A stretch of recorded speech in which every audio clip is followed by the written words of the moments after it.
Imagine pulling a small body from the freezing Atlantic waters. A boy no more than 2 years old, clutching nothing but the clothes on his back. No name, no family claiming him, no identity, just silence. For 90 years, he would be known only as the Unknown Child. The most heartbreaking mystery of the Titanic disaster. But here's what they never told you when they finally discovered who he was. The truth was far more devastating than anyone could have imagined. The night of April 15th, 1912, changed everything. As the RMS Titanic slipped beneath the black waters of the North Atlantic, she took with her over 1,500 souls. Mothers, fathers, children. The sea swallowed them all without mercy, without distinction. But among those lost, there was one victim whose story would haunt investigators, historians, and families for nearly a century. When the cable ship Mackay, Bennett arrived at the disaster site days later, tasked with the grim duty of recovering bodies. The crew were hardened men. They'd seen death before. They thought they were prepared. They were wrong. Floating among the debris and the dead, they found him. A small boy, fair-haired, perhaps 19 months old. His body remarkably preserved by the icy water, as if he were merely sleeping. The sailors aboard the Mackay, Bennett, were tough, weathered men who'd spent their lives at sea. But when they lifted that little boy from the water, something broke inside them. Grown men wept. They couldn't help it. This child, whoever he was, became everyone's son, everyone's brother. The crew took up a collection from their own wages to purchase a coffin and arrange a proper burial. They refused to let him be buried in a mass grave or at sea like so many others. But there was a problem. A terrible, gnawing problem. Nobody knew who he was. His clothes offered few clues: a grey coat with a fur collar, brown serge frock, petticoat, flannel garment, pink wool singlet, brown shoes, and stockings. The kind of clothes any middle-class child might wear. In his pockets, nothing, no identification, no toys, no clues. Just a nameless child lost in the greatest maritime disaster in history. They buried him in Fairview Lawn Cemetery in Halifax, Nova Scotia.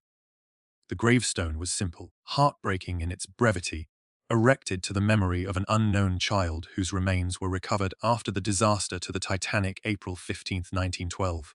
For weeks, months, years after the sinking, families searched desperately for their lost children.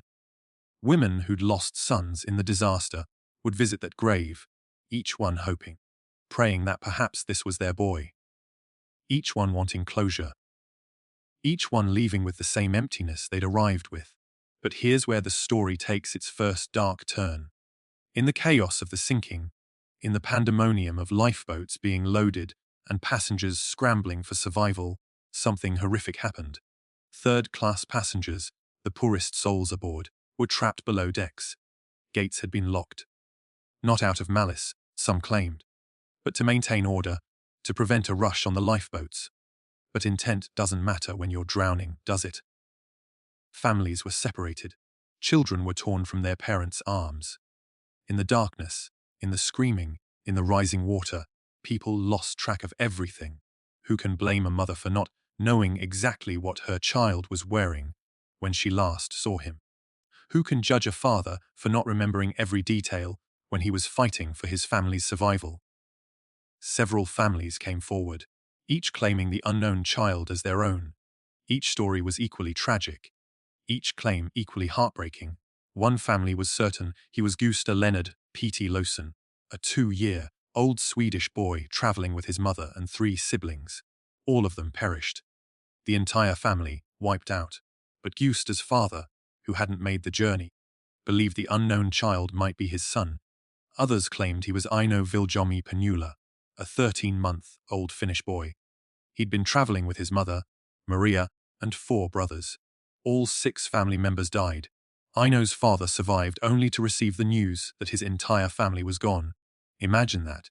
Imagine being the one who stayed behind, who said goodbye at the dock, thinking you'd see them again in a few weeks in America. Imagine getting that telegram. For decades, the mystery remained. The unknown child's grave became a symbol not just of the Titanic tragedy, but of all the nameless victims of disaster throughout history. People would visit, leave flowers, weep for a child they'd never known. He became everyone's lost son. Then, in the 1980s, something changed. Science advanced. DNA testing became possible. In 2001, researchers exhumed the unknown child's body.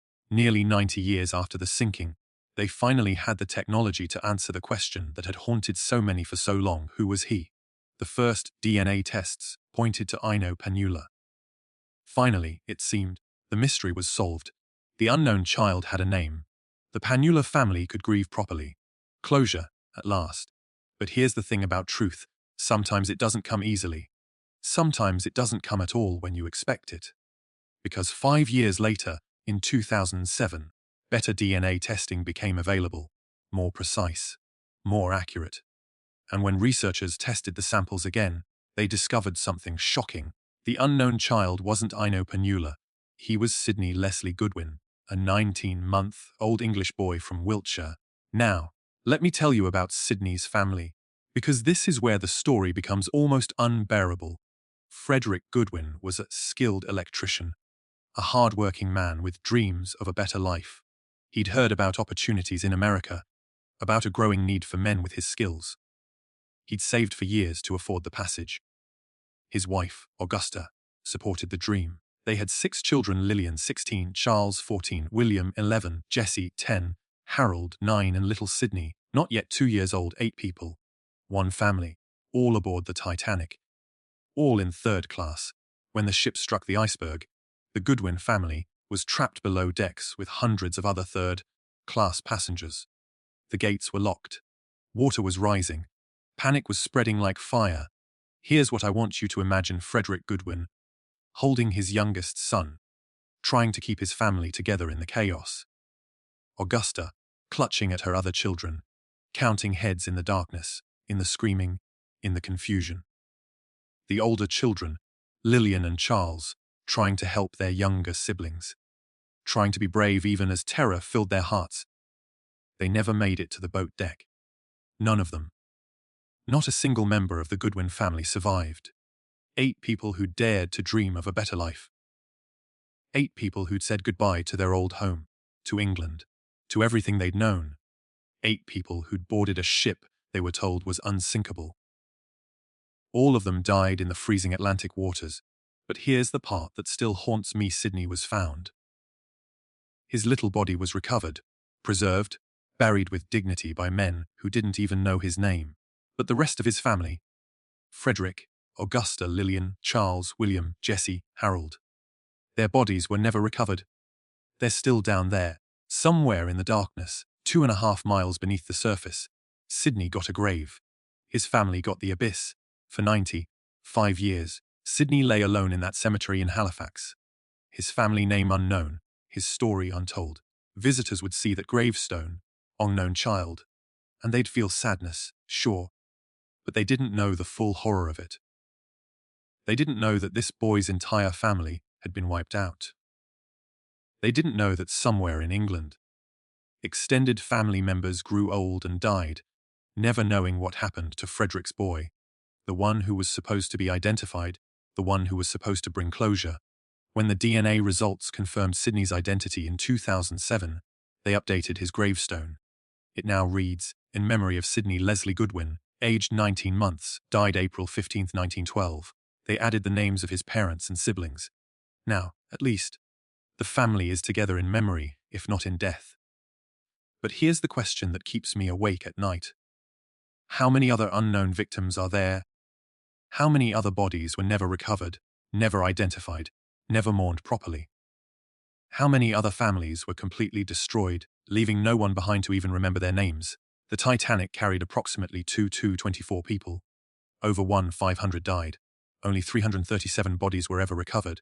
That means more than 100 people are still down there, scattered across the ocean floor, their names known, but their final resting places lost forever. Think about that. Think about those families who received no body to bury, no grave to visit, no closure, just an absence that echoes through generations. Sidney's story is tragic, yes, but in a way, he was lucky. He was found. He was buried.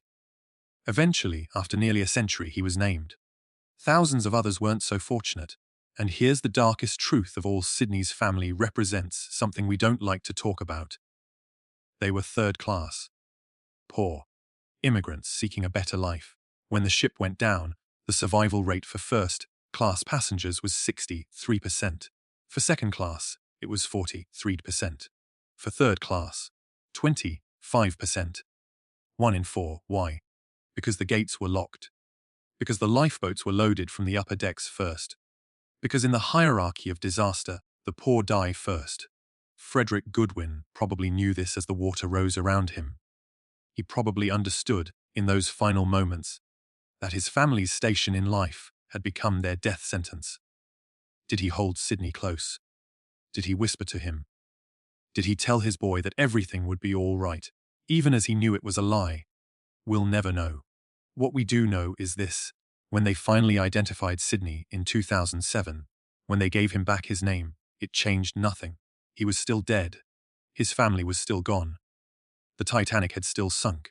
But maybe, just maybe, remembering them, means something, because the real horror isn't that the Titanic sank. Ships sink. Accidents happen. The real horror is how easy it is to forget, how quickly the nameless dead become just numbers. How smoothly tragedy becomes history, becomes entertainment. Sidney Leslie Goodwin was 19 months old when he died. He liked to laugh, probably. Maybe he was just learning to talk. Maybe he had a favorite toy. Maybe he was scared of the dark, or loved his mother's singing, or had his father's eyes. We'll never know those details. All we know is that he existed. He died, and for 95 years, nobody even knew his name. That's the unknown child's story. Not a mystery anymore, but somehow more heartbreaking in its resolution than it ever was in uncertainty. Because now we know. Now we can picture them all: Frederick, Augusta, Lillian, Charles, William, Jesse, Harold, and little Sidney. A family with dreams. A family with hope. A family that deserved better than to drown in the dark, while others escaped in half-empty lifeboats. The next time you see a photo of the Titanic, gleaming and grand and unsinkable, remember Sidney. Remember that behind every statistic, every casualty number, every historical footnote, there's a story like his. There's a family destroyed. There's a life cut short. There's a grave that stayed nameless for far too long. And ask yourself, how many other unknown children are out there, in other disasters, other tragedies, other forgotten corners of history? How many stories are we still waiting to uncover? The ocean keeps its secrets well.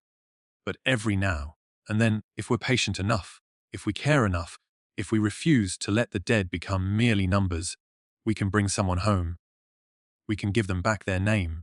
We can remember.